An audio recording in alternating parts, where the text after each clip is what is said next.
I'm still relatively young, 22 years old, but I still remember the mid-2000s and how the cool thing politically was to laugh at the Christian fundamentalists that were warning of a moral slippery slope. If we allow for the normalization of homosexuality, they argued, next would come gay marriage, and then we'd get bestiality, and then things much worse than that. If you can love another man, why can't you love a dog, etc. Of course, in 2008, as a big-brained 13-year-old, I still remember laughing at this and gleefully referring people I argued with to the slippery slope fallacy. As the argument goes, just because one thing becomes normalized doesn't mean these other things will become normalized too. Things don't necessarily follow the other.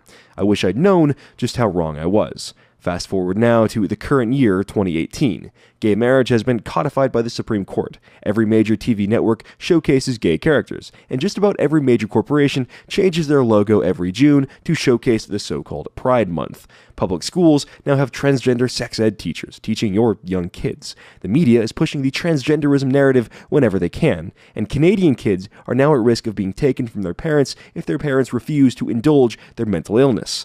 It looks like that slippery slope was a bit more slippery than we thought. But this isn't even the worst of it. Back in my libertarian days, I was a firm believer in the NAP, or non-aggression principle. The NAP dictates that people should be allowed to do whatever they want, as long as that action does not aggress upon another person's liberties. This is the logic that was used on conservatives when it came to gay issues and the sexual revolution. These are just consenting adults doing what they want with each other, the left said, and conservatives fell for it. This is a free country after all, isn't it? Why can't consenting adults do what they want with each other?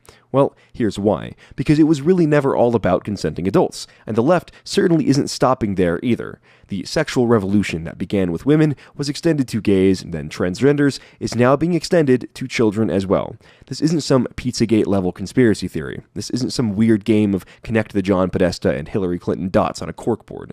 No, this is happening right in front of your eyes. The left is normalizing and endorsing the sexualization of children with the hope that sometime soon, pedophilia will be able to join the ranks of socially accepted orientations. To demonstrate just how far we are into clown world, the video I'm going to show you today wasn't obtained from some dark web file transfer or some child predator's hard drive. It was posted on Facebook by the Huffington Post with a glowing positive caption. The star of the video is an unfortunate child we have talked about before, a kid named Desmond, who is being used by his parents and our hostile media to promote incredibly sick antisocial behaviors. I'll explain more as we go along. Let's watch. I was born in Pride Month in the year 2007. Gay pride means self-expression to me. Hi, I'm Desmond is Amazing. I'm 10 years old and I'm a drag kid and I live in New York City and I am an LGBTQ activist and advocate. When I was 10 years old, I was concerned with the Cub Scout Pine Car Derby and setting new lap times in Gran Turismo 3. I certainly wasn't thinking at all about sex or sexuality, and certainly not about gay pride. That's because, of course, children are too young to be concerned with things like this. Children should not be exposed to difficult sexual questions and concepts before they're ready. In this case, before they're even biologically capable of dealing with them. What reason is there to expose young children to these sexual concepts, if not to prepare them for sexuality earlier than they're supposed to be? It's obvious that this kid is being fed his lines by some handlers, possibly his parents or media executives, and he doesn't fully grasp what it is he's talking about. I hope. Let's keep watching.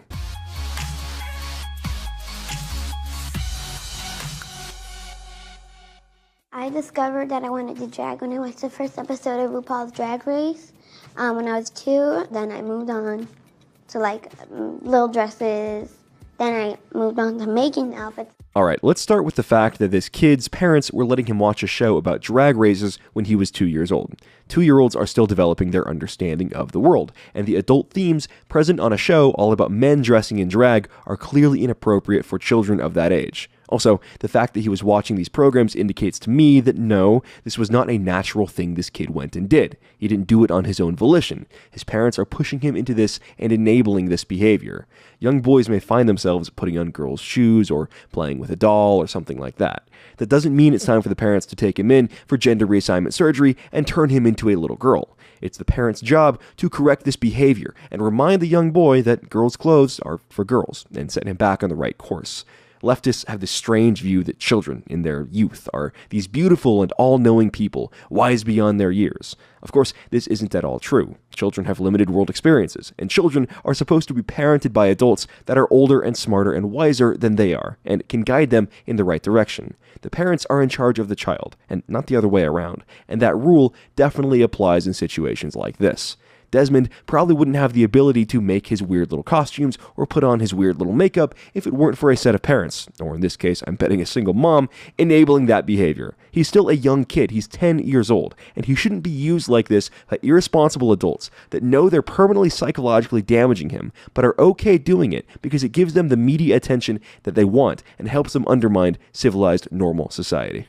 I got my inspirations from designers like Alexander McQueen, Betsy Johnson, Comme des Garçons, Jean-Paul Gaultier, the club kids, their fashion and the makeup, not the bad things, the Blitz kids of London. Yeah, just so we're clear, the bad stuff he's talking about was the fact that this group he looks up to, the club kids, was a group of cross-dressing drug addicts and freaks that all had sex with each other and did drugs with each other until their group disbanded after the leader murdered a drug dealer.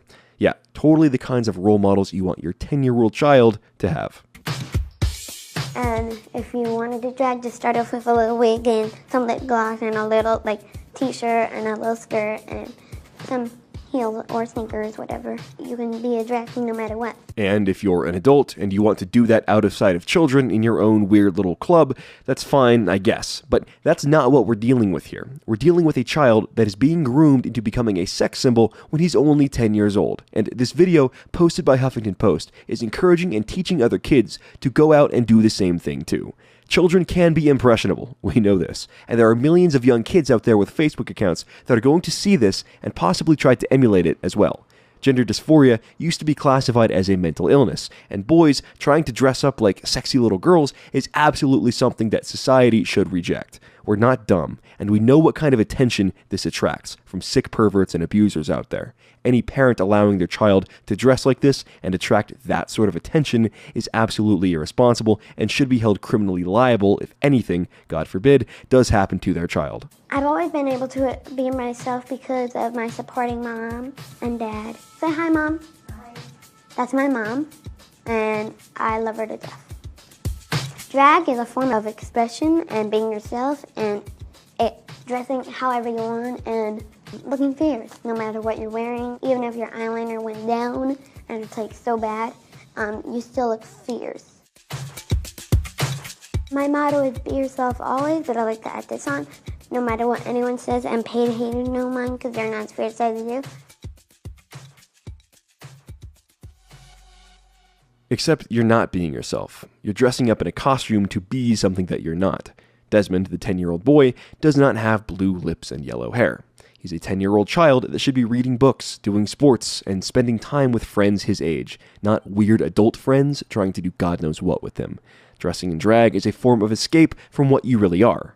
In reality, you're a boy. You're not a girl. You're not fierce, and you're not a queen.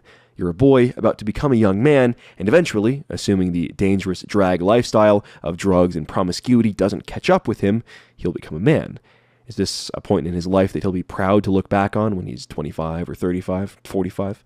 I generally object to parents using their children in the media because the children don't have the agency or ability to think about and understand whatever it is they're saying. That is absolutely true here, too. Desmond is not a civil rights icon or the future of the LGBT community. I hope, anyways. He's a child being abused by irresponsible, selfish parents. But more than that, he's a representation of the next step of the LGBT community, or as I prefer to describe it, the LGBTP community. The left has broken down barriers around homosexuality, transgenderism, bisexuality, and the next step, I'm fully convinced, according to their own writing, is pedophilia. They want to make it normal to see children in a sexual light. And what better way to start that process off than by presenting the sexualization of kids as just some fun dress-up hobby that doesn't hurt anybody? It's victimless, right? No.